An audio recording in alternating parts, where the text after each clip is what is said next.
everyone, it's Amy from Lynne Designs. Today I'm going to show you how I add hidden connectors. It's a method I came up with because I've been struggling with two issues.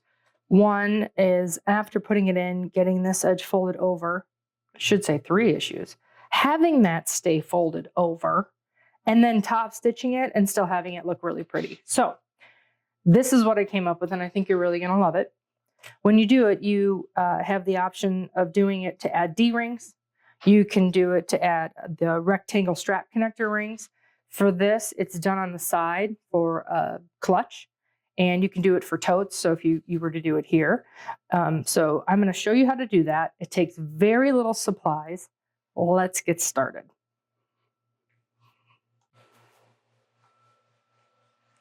So this is really all you need to do these hidden strap connectors. My method is called the concealed connector method. So if you decide to use it, please feel free to tag me. You can tag me with hashtag CCM Amy Butler or hashtag CCM Amy Lynne Designs. That'd be awesome. So to get started, all you really need to do is determine where you want the D-ring to go on your bag. Most patterns tell you where to put it or how to locate it, but the big thing is to know how big this intersection is. This one that we're working with is 1 inch. So for this project, we have what we're putting it on. We have the D-ring. We have the D-ring connector, the fabric, the vinyl. We have this extra new piece. This has to be 1.5 inches this way, and whatever the width is of the D-ring. So in this instance, it's 1 inch. So this is 1 inch by 1.5, just one piece. It's not interfaced. All it is matching fabric. As you can see, this is not matching. You can do it matching. On this particular one, I did do black. You can't see it, it's underneath. So you're gonna see how we do that. So now what you want to do, oh, and I have my box cutter. I have my brayer, which this has become my new best friend. My little tiny snips, my double-sided tape. And I always keep a ruler handy. And I do have my hemostats. You don't need these. You can use your fingers, but you'll see why I need these. So I'm going to set this to the side. You want to cut this so that it is 2 inches this way. That's the length that's going to go in. So it's going to end up being folded like that. And then it needs to be double whatever the D-ring is. So like I said, this one's 1 inch, so this has to be 2 inches. So it's 2 inches this way, 2 inches this way. Mark the center. Either way, it doesn't matter since it's the same. You're going to slap on some double-sided tape. This is the only time, I know you guys know I love double-sided tape, but this is the only time you're going to put double-sided tape in. I know, it's crazy. Take this. I got this on Amazon. I'll make sure there's a link. Roll it. Nice and hard. And peel that off, which makes peeling it off easy. Woo-hoo. You're going to press it down. And the double-sided tape I'm using is, this is the 5 millimeter, and it's from Tandy. It's permanent. All right, we're going to do this. Now what we want to do is get this as thin as possible. So this is just this currently right now, not good enough. I'm going to use my brayer and roll it. Now, super thin. Love this thing. And it's two sizes, 4 inches and 2.2, I believe. So we want that. So now what we're going to do, we've got everything we needed prepped. That's the easiest part of the prepping. That's it. Set these two just off to the side. I'm going to bring this back in. And now what we want to do is mark where we want the D-ring to go. This particular bag is going to have a 1/4 inch here and a 1/4 inch here. So I'm going to go down right about there. So like I said, you normally have measurements. This one, it's kind of a guesstimate because I'm just kind of having fun with this pattern still. So this is where it's going to go. And I'm going to mark little tiny mark with my pen here. Just about there. That's all I know. That's all I need to know. So what I'm going to do from there, I'm going to go 1 inch up. Probably use this as a guide so I'm even straight with this edge.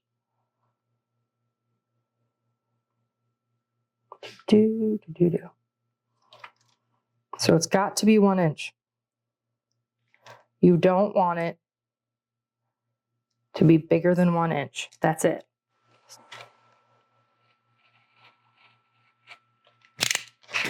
And that's it.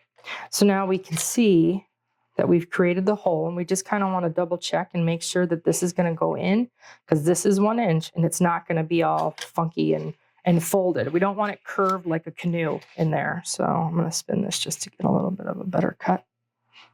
There we go. So now we know that this is going to fit, and we're going to go to the machine, and I'm going to show you how this goes in here and our first part of our stitching. We're already halfway done. Isn't that awesome?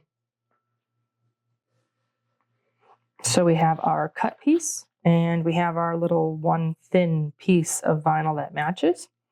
It is the width of the cut, so in this instance 1 inch, and then it's 1.5 inches long. And then on standby, we have our tab piece, which will eventually go on our D-ring here, like so. It is 2 inches, and then it's double whatever this width is. And this one's 1 inch. If you use 5/8 of an inch, then you're going to cut this at 1.25, and you're going to draw the line in the middle, fold it, and then you're going to be at the 5/8 inch. So it doesn't matter what size D-ring you use. That's just what you have to remember, is that whatever this tab has to be double of whatever this width is, and then 2 inches. Not hard. Set this to the side again. Now, what I guess we could pull this back. What I want you to remember when you're making these, don't overthink this. This is really, really, really, really easy. Whichever way this D-ring is going to sit, so in this case, because this is going to be a clutch, it's going to sit this way. The first stitch I'm going to do with this piece is going to be on this side of the hole, okay? So now, say this is a, I don't know, a Lola by Swoon, or a tote bag, and you want to put the ring on like that. Again, don't overcomplicate it by rotating it. Just remember, whichever way the D-ring is going to sit, like up, or if it's going to sit like this, that side that it's going to sit to is the first one you're going to do. So what we want to do is put this a little bit inside of there. And that's where your hemostats would come in if you want to use them, or just slip it in a little bit. You want to remember, just like most things, it's right sides together. You can see it on the back. It's sticking out about 1/4 inch. That's it. That's all it is through the hole. Now you want to put this on the machine, and you want to sew it next to this cut edge. So that's, I have a thin split hinged foot. You can get it at Q-Tex Sewing, and you're going to sew it next to this, it's about 1/8 inch.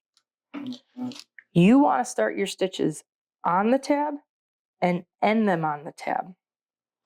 So what I'm going to do is start here, take 2 stitches, back 2, continue, stop at the end, and then go back and finish in the middle. I do about a 3 on the sewing machine. That's the stitch length. Don't go any shorter, or you'll perforate it and put some holes in there, and you don't want to do that.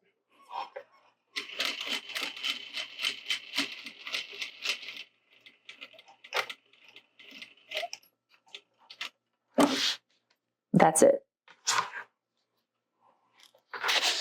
Now you can, if you want, pull these to the back side and tie them off. Totally up to you. Just burn. Done. Now, we're going to go over this side, and we're going to poke this in. That's it. So now we've completed this side. Don't worry about the stitches. You're not going to see it. Now, normally I would tell you to use matching thread, not anything of high contrast. I'm only using a thread that you can see a little bit better. So now what I want to do, I don't need this yet. She's off to the side. She's out of the way. You're going to put this on. You're going to do it exactly like you did this one. You're going to put it in, and it's going to go over this way. So I'm going to show you what the back looks like. I'm just going to put it in over a little bit, about 1/4 inch. That's it.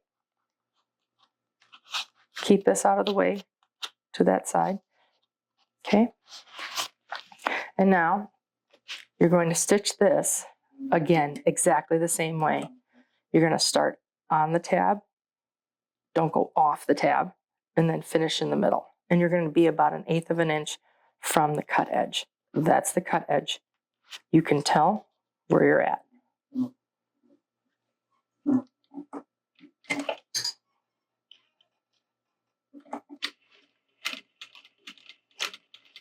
You can see I kind of let the machine stitch in the same place repeatedly. That's knotting it right there. Now I'm going to go back to the center. Now I don't have to tie anything off. You don't even have to trim this. I mean, you don't have to do any of that. So now what you want to do, take this and put it on. You're going to put this through the hole like you just did the other side. Now everything's in there, right? And you're going to pull it back.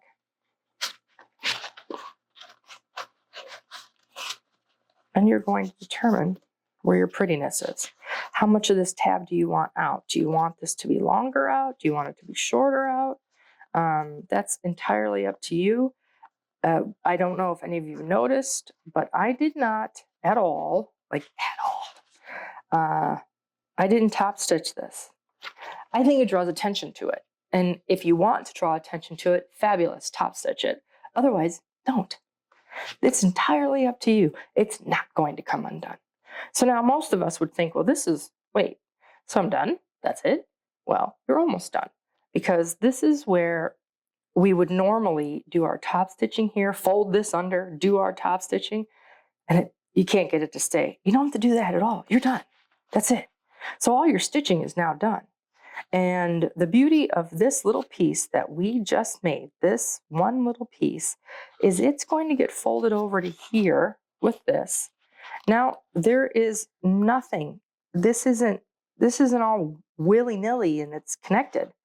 This back piece is connected to something. So nothing can slip down there. It can't tear away, because now we've connected it over here. And what you want to do is go to your press, and you're going to put a rivet in this. So let's do that next. We are at the final step. All we're going to do now is pop a rivet in here and call it a day. So what you want to do is decide where you want the rivet, how many rivets you want. You don't want to go too far over, because of you have to connect. You do not. This first stitching that we did on the outside, that doesn't need to be connected. This doesn't need to be connected with anything. But this does, and that does. So everything rolls this way. And you can feel how much room you've got. And I am just going to put it right about there. That's it. Pop a hole. We're going to switch these out. Going to put in my rivet dies. And now I'm going to decide which rivet I need. Do I need the shorter one or the longer one? The shorter one is the one that's going to work. So I'm going to put that through here. And there it is in the back. And you can see how much it's sticking out. It is about 1/8 of an inch. That's it. It doesn't need to be more than that. You're going to put your cap on, and then you're going to press it. When you press it, you're going to feel 2 presses. At least that's what I feel. I'm going to feel the first one. I can feel it start to crush. And then I feel the final crush on that last push. And that's it. And yeah, sometimes you get a little ring, maybe. It goes away. A little indirect heat gets rid of it. And that's it. You're done. And so now you can continue with your bag. Everything's connected on the back. You can see it can't go anywhere. How awesome is that? And this was all because I needed to figure out a better way for myself. I hope you enjoyed this tutorial. Thanks so much for joining me, and I'll see you next time.